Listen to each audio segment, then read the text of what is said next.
Skirt! It's time for Hyperlife Drifter to get the chairs thrown at it. This is from Heart Machine, written on Game Maker Studio. This is actually impressive that it was actually made in Game Maker. We'll get to that a little later. You can pick this up for around $20, 21 wet, stinky Canadian filth dollars. What is it? Hyperlife Drifter is an action-adventure RPG in the vein of the best 16-bit classes with modernized mechanics and designs on a much grander scale. Now, these guys actually did send us keys, so good on them for that. It's time for them to face the CHAIRQUISITION. 1 chair means that it's garbage, 2 chairs means that it's meh, 3 chairs means that it's pretty good, 4 chairs means that's amaze balls. We also got our categories of Doom mixed with the working, shiny sounds, controls, and fun. Got all that? No? Too bad. Fuck off. Then, make us with the working. Did it? Put it in your face over here on the Ubuntu 1404 LTS box of testing, running the AMD 8150 overclocked at 4 gigajoules, which is not really an overclock for that CPU, with a 980 displayed at the 4Ks, not really, more like UHD at 2160. Not really even then. Yeah, I know. Not really, but we're about to get into that. Because at 1080 and 2160, this fucker only genuinely runs. If you take a screenshot, play the home game, your resolution is 1912 by 1072. Yes.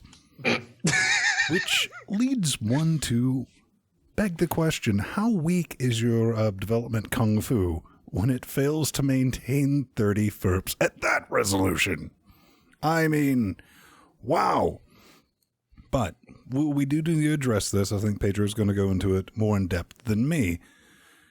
Because everyone's screaming, oh my god, 29 FERPs gives me the headaches and it's unplayable. And these people are as equally ridiculous as those bitching about 60 FERPs being too fluid and uncinematic. I'm sorry, you poor little snowflakes. You have my sympathy. Then again, I grew up, in gaming on PC before the hardware accelerated the graphics. They were really a thing. I did buy my original Voodoo 1 pass-through card. That was good, but before then we were grateful for just 20 FERPs, uphill, both ways, in the snow. Yeah, I really want to ding at a chair for that frame dip, but I can't honestly say with, let's pretend I have a conscience, I can't honestly say with a clear conscience that it breaks the game in any way. However, you're still going to lose a chair, Brad, for, not displaying full 1080p when I say, put it in full screen. So I'm going to give you the 3 chairs. Yeah, I am significantly less picky than these two in this department. I mean, it works fine. 30 frames a second. It's not really ideal considering it's a hipster pixel game, but it runs. You click on it, it starts up full screen. So I'll give it 4 chairs on the Fedora 22 powered 64-bit i7 6700K with NVIDIA GTX 980, a couple SSDs, and soon an M.2 drive, but later, not now. Soon. Yeah, the thing about this game is, besides being locked at 30 frames per second, frame dips everywhere. Cue Buzz Lightyear. Those frame dips wouldn't be an issue if the game was running at something other than 30 FPS, because if you're running at 60 and the frame dips to like the low 50s, chances are your eyes won't even notice it if it's just for a second or two. More than that, and you'll probably go, is the game running slower? But yeah, if the game is running at 30, as is the case, and it dips to even the high 20s, you're basically looking at a slideshow at that point, because it doesn't have any motion blur to smoothen the transition in between frames, so it's pretty jarring. We're past the point of claiming that 30 FPS is cinematic. We're past that bullshit at this point, I hope. I guess maybe the problem with this game in specific with Hyperlight Drifter is that Game Maker Studio, by default, unless you specify that you want the project for the game to run at 60, the engine will default to 30. But this is the Unity 3D argument all over again. Should we blame the tool for its improper use or the dumbass who's using it? Yeah, so on the Fedora 23 64-bit with the FX8370E overclocked at 4.2 gigahertz and the GTX 970 Strix, I can only give it 3 chairs. Yeah, it's not the tool, it's the tool who uses the tool argument. That's 3 chairs mixed with the working. Up next is Shiny and the Sounds. Ven. I know what you're thinking. Vin loves him some hipster pixel graphics, right? Right? No one? Okay. Well, guess what? This is hipster pixel graphics done right. I mean, Gasp. I know, shock, frightening. After seeing hipster pixel graphics done wrong so many times, this is a pleasant treat. I really, genuinely is. I mean, you get a sense that you're in a world that you just dropped into, and it's in like the state of hella decay, even though it's pixel art. I mean, you feel it, and you're digging it, and the color palette, it's amazing. Yes, it actually consists of something other than brown or dark. It's colorful. It's vibrant.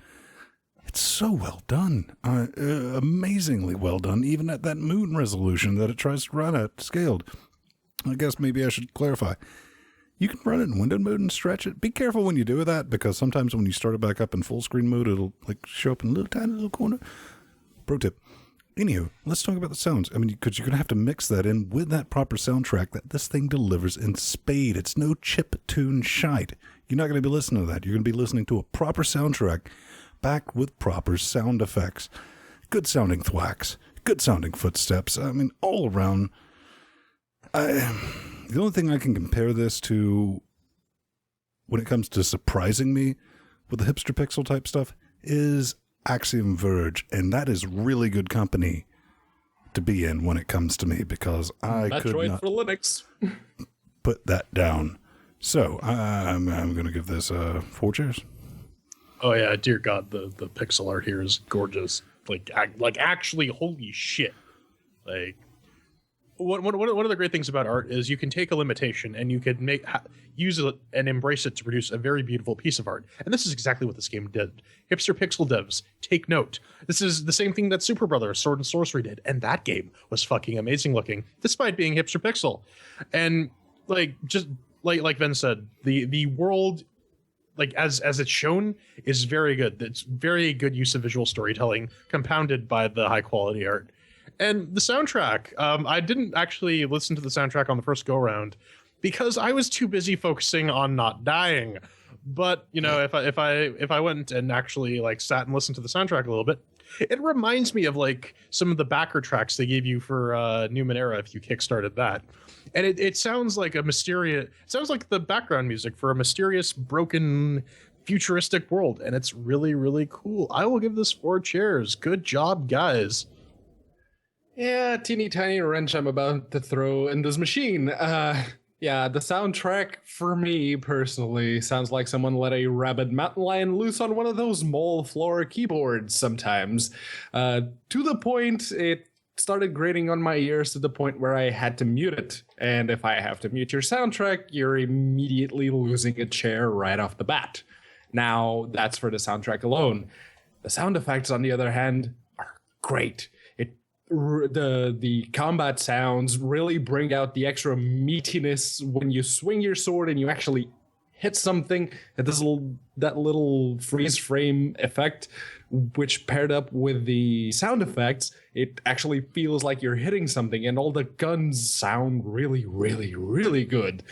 But the one thing that I mentioned that also makes the combat feel very impactful with something that is, for all intents and purposes, sort of hips or pixely. Very good pixel art, by the way.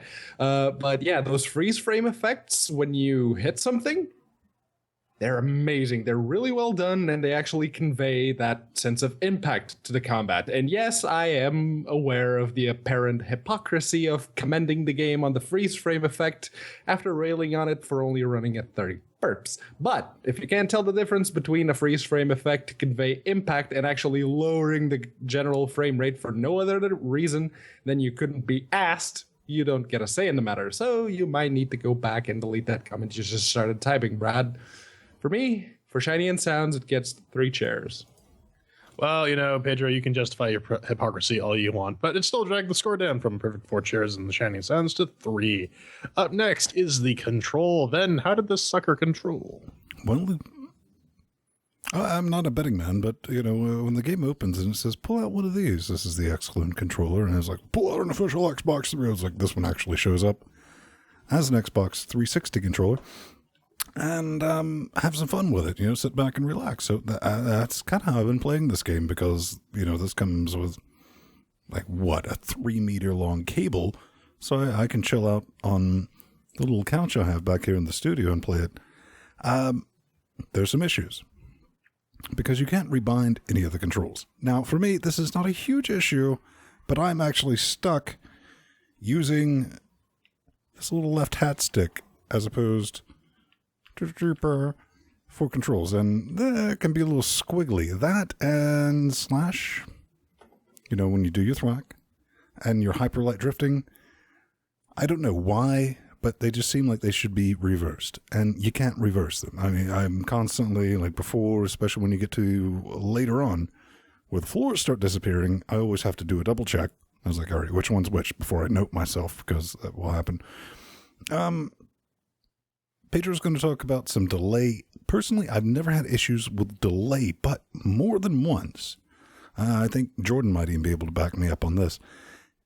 It has failed to register during button mashing incidents where you're just getting swamped.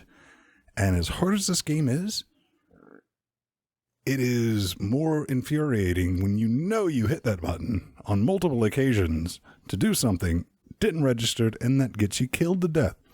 So, yeah, no rebindable controls, instant loss of 2 chairs, which leaves you with 2 chairs.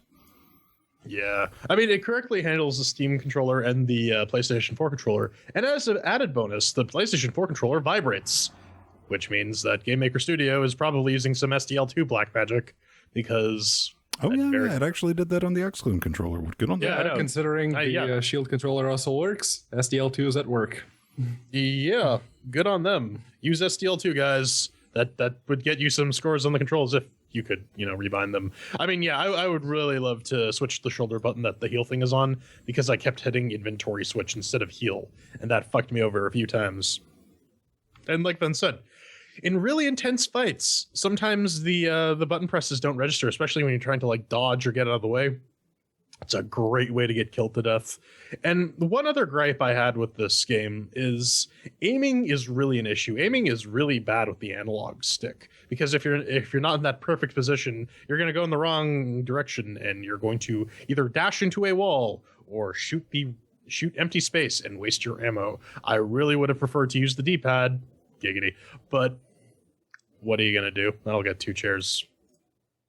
Yeah. No rebindable controller buttons. -1 chair right off the bat. What's that? You decided to map the shoot button to R2 or the right trigger. Well, guess who can't fucking reach it? You see this? This is me holding the NVIDIA Shield controller, and I can't reach that trigger. Tape some pencils on there. Miniature swords. Guess what else? Me not being able to reach the right trigger wouldn't be an issue if you let people fucking remap the buttons. Also, you mapped the B button right here to change weapons. What kind of use case do you see where weapon switching needs to be mapped to a fucking face button? There are 3 directions on this D-pad right over here that you're not fucking using. Why does it need to be B? Okay, now... going back to what Ben and Jordan... In all fairness, on the Xbox, they are mapped to the trigger buttons. Dodge is B, and shooting is trigger. Left and right trigger buttons on the X-Clone. It's not B. Yeah. But there is a noticeable delay between a button press and something happening on screen. I'm going to hazard a guess that has something to do with the fact that the game is running at 30 FPS, and it's taking literally twice as long for it to register that you push something and that something happens on screen. As someone who just finished the original Dark Souls, I can tell when you have sloppy controls, because more than once my character flat out ignored a button pressed and I died as a result.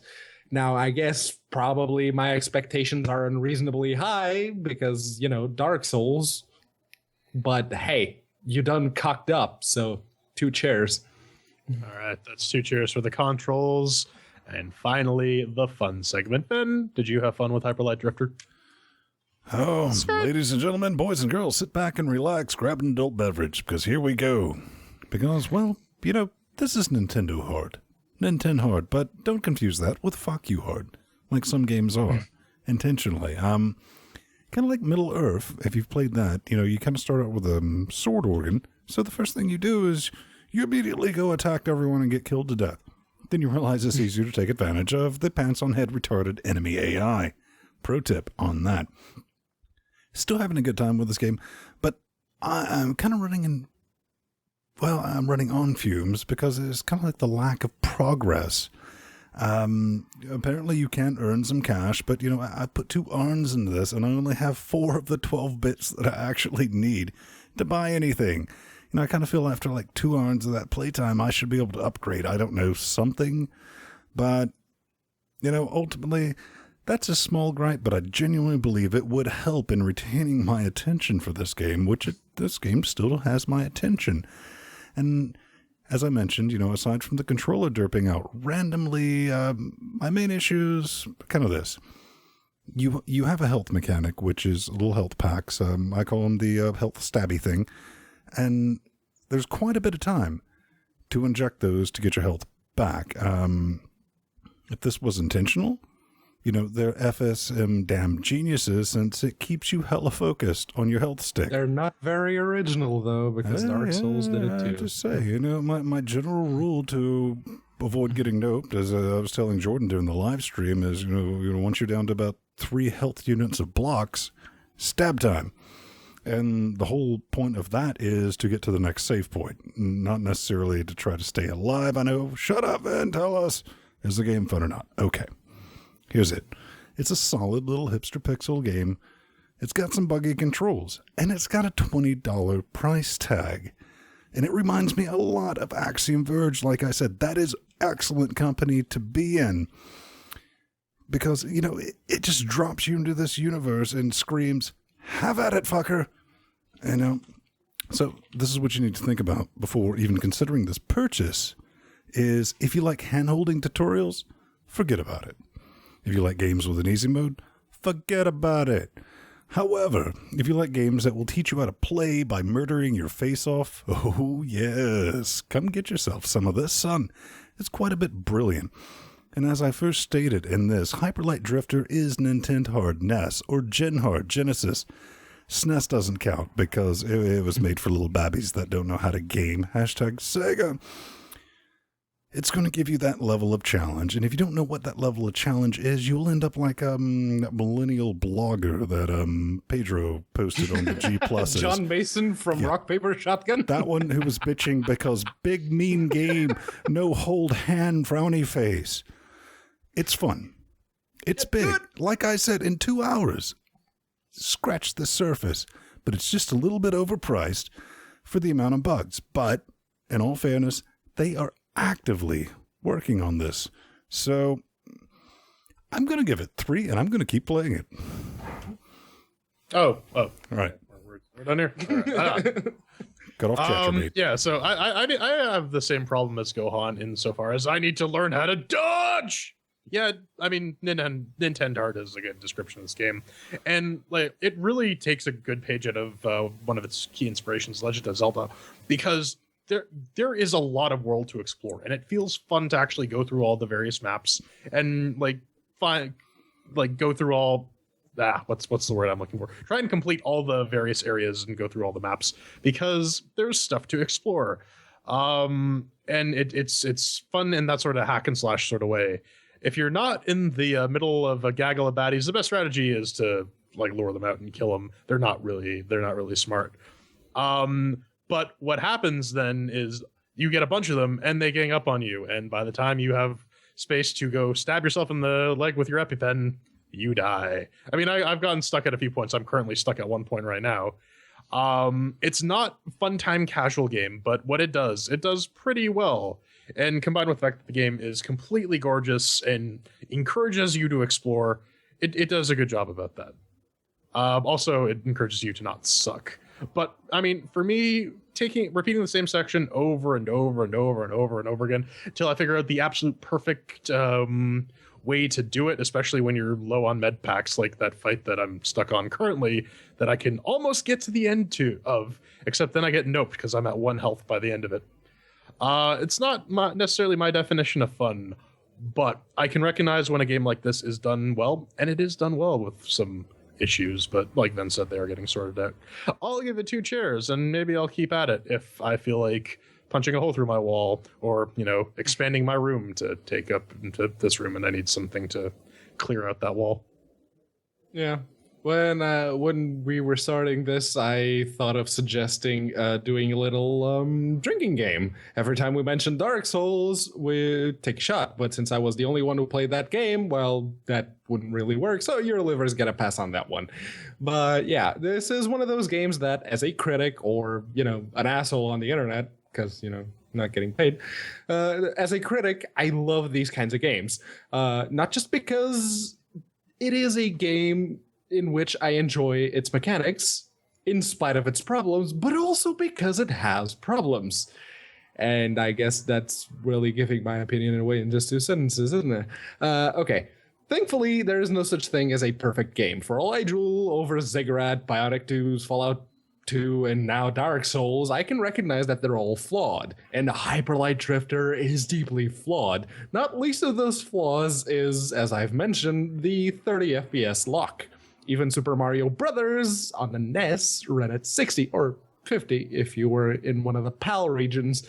From that particular cock-up come the delayed controls. Namely, it takes twice as long for a button press to do something on screen rather than if the game was, say, running at 60.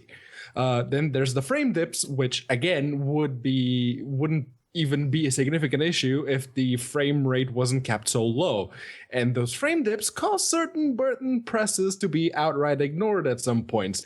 Case in point, in the middle of a heated battle, if the frame dips and you push the attack or dodge/drift button, your character will simply do nothing instead. But for all these glaring issues, there's an upside. The storytelling is similar to how Dark Souls does it. If you read a review out there on the internet, there's tons of people comparing this to Dark Souls, and with good reason. It doesn't tell you a damn thing about the lore. Everything is conveyed through pictures and subtle sounds and tons of environmental storytelling, which is very well compounded by the amazing pixel art that this game has. It's the show, don't tell school of narrative, as I've often put it. And I like that. I like that a lot. There's lots of content. There's lots of hidden passages with puzzles, and even something I can only describe as a soccer minigame with a lead ball. Kind of awesome. But Hyper Light Drifter is a great game which is quite literally hindered by its shitty frame rate. It gets 3 chairs for the fun because I like it, but I will not keep playing it until they bring the frame rate up. Oh, we're done. Cool. So that's 2 chairs for fun, and if we tally all that stuff up, It's the last time I tell you about Grindr. there are a lot of hot dudes on there. Don't get me wrong. I'm just saying. That's why I suggested. All right. Yeah, that's 2 chairs for the final score. Middle of the road game because of some issues. Could be better. Could be a lot worse. Gentlemen, final thoughts. At the end of the day, it's a fun game. Had no business being fun as it is. It's a huge game. It's a massive game. It doesn't tell you anything about it. I mean, there's genuinely no text. It's all visual. I'm going to keep playing it. Oh, don't tell. Yeah, I'm going to keep playing it. The FPS dip is, as P. Minory said, it's because when they started it, they didn't realize that it defaults to 30 FERPs. And even if you were watching Jordan play, I mean, it's a fun game to play, but even on his quad-core Skylake i7, the new sauce, you could see the frames there. It still dips. I mean, so yeah, that's something that should be addressed. I mean, it doesn't affect me so hard as it affects the special snowflake known as Pedro Mateus. Fuck you. Yeah. Hyper Light Drifter is basically Castlevania Symphony of the Night, except that instead of a 2D platformer, is an isometric 2.5-ish D hack and slasher. You can compare Hyper Light Drifter to Dark Souls the same way you compare Dark Souls to Symphony of the Night. They all have that thing that, okay, an area is kicking my ass, so I'm gonna go somewhere else instead. You can do that. In fact, it's heavily encouraged that you do that. And when you've unlocked some more skills and you've bought some more skills with the weird currency system that they have going on, you're all of a sudden you're stronger and you can actually better deal with whatever was kicking the shit out of you in that first path. Thing is, Dark Souls controls after you've unlocked the frame rate were spot on. Here, there's always a noticeable delay and outright missing button presses. Yeah, this is a, if you like hard games, this is for you. If you like hack and slash and exploration, this is for you. It really reminds me of like so the old school gaming that has sort of died, and that's not necessarily, well, the death of it's not necessarily a good thing, but the revival in games like this is big, beautiful, gorgeous world. You really have to explore it. Hopefully, yeah, once they sort out some of the performance issues and some of the control issues and the input issues, I will definitely take a crack at that. But for now, I gotta play some Darkest Dungeon because I've been waiting for that forever.